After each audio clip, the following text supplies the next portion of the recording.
নমস্কার। 2026 সালের ধনুরাশির সবথেকে শুভ সময়গুলো আমি বলবো, শুভ তারিখগুলো।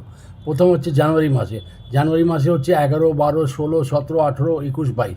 ফেব্রুয়ারি মাসে 7, 8, 9, 13, 14, 17, 18। মার্চ মাসে 7, 8, 12, 13, 14, 16, 17, 18। এপ্রিল মাসে 3, 4, 8, 9, 10, 13, 14, 30।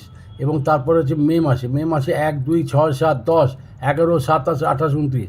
জুন মাসে 2, 3, 6, 7, 24, 25, 29, 30। তারপর হচ্ছে জুলাই মাসে 1 তারিখ, 1 তারিখ, 4 তারিখ, 5 তারিখ, 21 তারিখ, 22 তারিখ, 26 তারিখ, 27 তারিখ, 28 তারিখ, 31 তারিখ। তারপর হচ্ছে আগস্ট মাসে 1 তারিখ, 17 তারিখ, 18 তারিখ, 19 তারিখ, 23 তারিখ, 24 তারিখ, 27 তারিখ, 28 তারিখ, 29 তারিখ। সেপ্টেম্বর মাসে 14, 15, 19, 20, 21। তারপর হচ্ছে 24 আর 25। অক্টোবর মাসে 11, 12, 16, 17, 18, 21, 22। নভেম্বর মাসে 7, 8, 9, 13, 14, 17, 18, 19। এগুলো। তারপর ডিসেম্বর মাসে 5, 6, 10, 11, 12, 15, 16। এগুলো হচ্ছে অতি শুভ তারিখ। এই তারিখগুলোতে আপনি কোনো শুভ কাজ অবশ্যই করতে পারবেন।